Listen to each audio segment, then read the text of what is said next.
Nous bougeons de plus en plus, nous consommons de plus en plus. Cela est vrai un petit peu partout dans le monde. Résultat, on a une forte augmentation de la demande en transport, que ce soit pour les marchandises ou pour les individus. Alors comme ce phénomène va s'amplifier dans les années et même les décennies qui viennent, nous allons analyser les conséquences puisque les transports touchent à de multiples aspects de nos sociétés.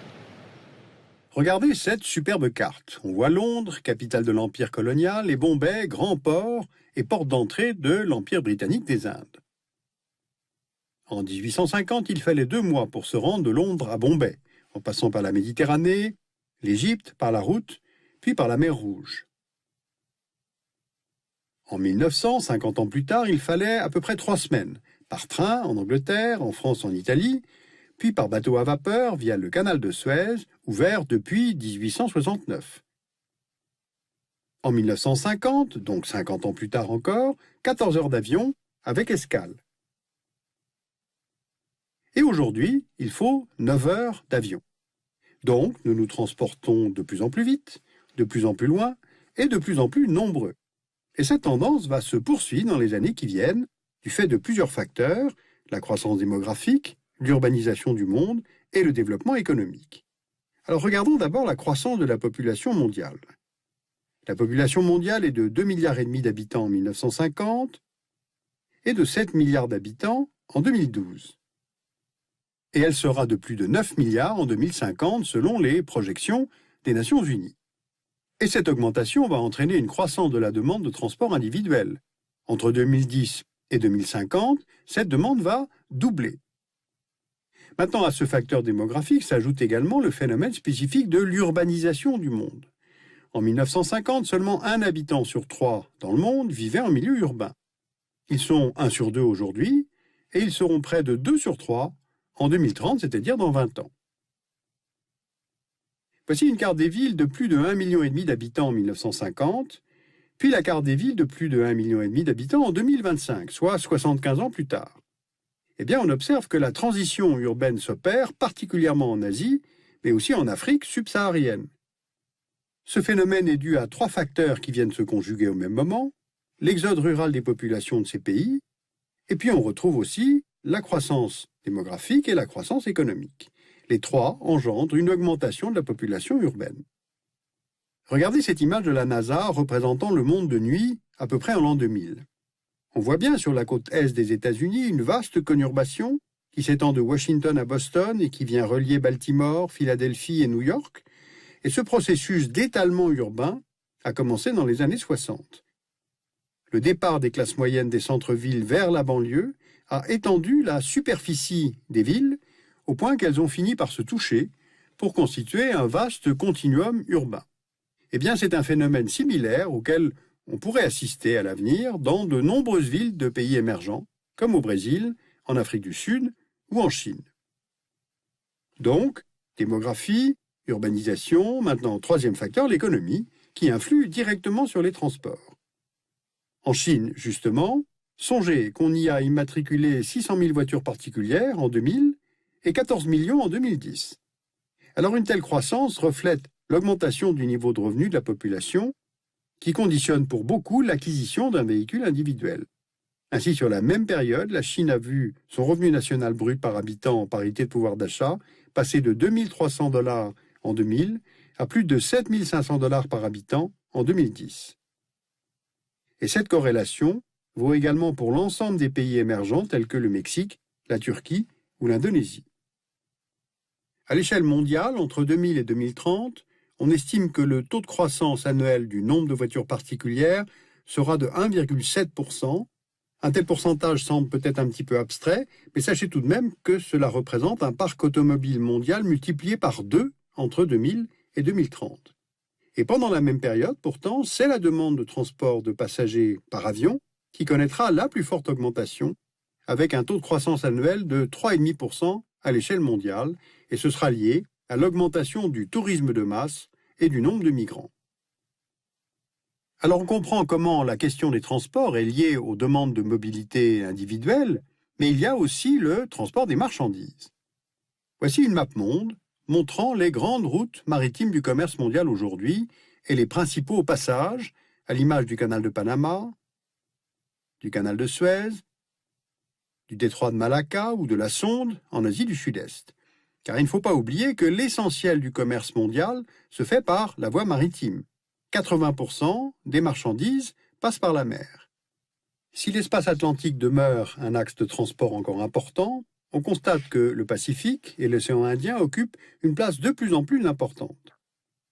C'est déjà ce que montre la géographie des principaux ports dans le monde aujourd'hui, mais aussi cette autre représentation montrant les principaux flux commerciaux dans le monde. Ils intègrent à la fois le transport maritime et le transport aérien. Et ces flux n'ont cessé de se développer depuis 20 ans, sous l'effet de la libéralisation des échanges et de la diminution des barrières douanières initiées par l'OMC. Vous voyez ici le classement des 25 principaux flux bilatéraux d'échange de marchandises dans le monde en 2009, c'est-à-dire le classement des principaux volumes d'échanges entre deux pays.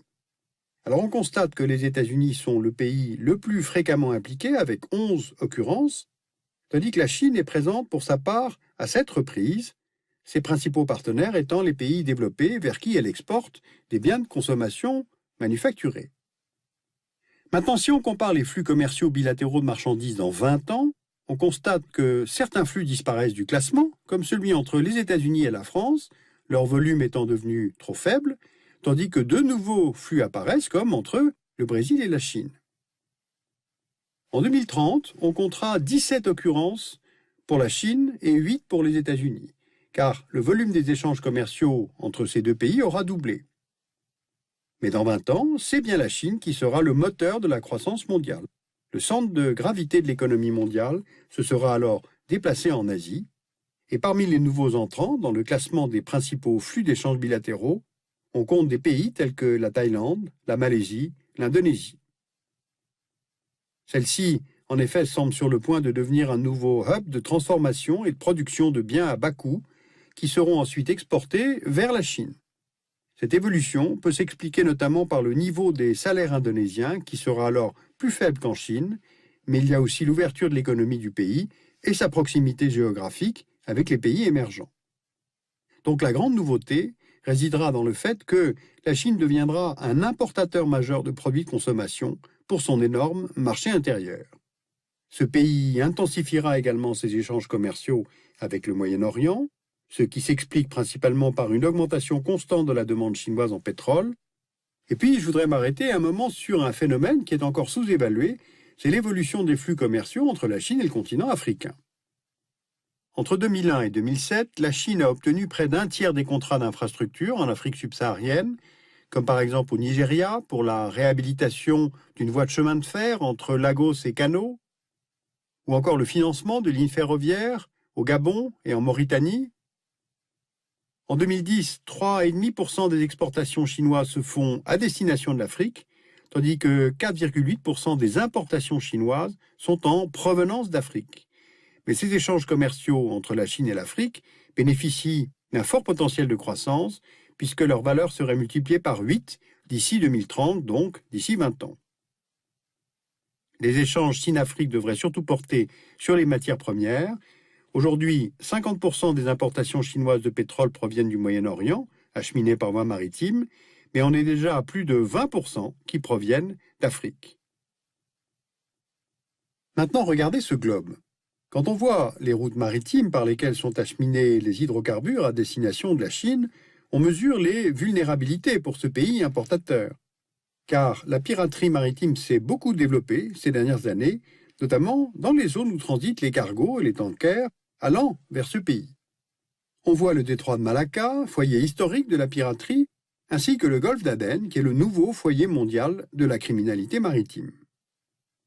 Et le nombre croissant d'actes de piraterie est très coûteux pour le transport maritime international.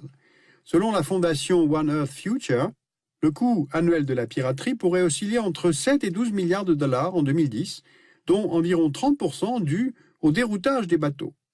De plus, cette fondation estime que le montant moyen des rançons payées aux pirates somaliens par les affréteurs, les assureurs ou les États a été multiplié en 5 ans entre 2005 et 2010 par près de 40. Voilà donc comment on peut résumer l'ensemble des facteurs qui expliquent la forte augmentation de la demande en transport. Cela va avoir des répercussions à la fois positives et négatives. En positif, l'augmentation des investissements dans les infrastructures, plus de mobilité, plus d'échanges de biens, de marchandises, de passagers aussi, donc c'est plutôt bon pour l'économie mondiale. Mais en négatif, pollution, congestion des routes et des villes, consommation d'énergie fossile, très émettrice de CO2. Or, on voit que le volume des émissions de gaz à effet de serre venant des transports peut varier grandement, selon le type de transport, le type de motorisation. Et il est clair que dans les années qui viennent, il va falloir se tourner vers plus de rails, plus de fluvial, plus de maritime et moins de transport routier. Alors sur ces questions de transport, vous pouvez lire l'Atlas des transports, publié chez Autrement.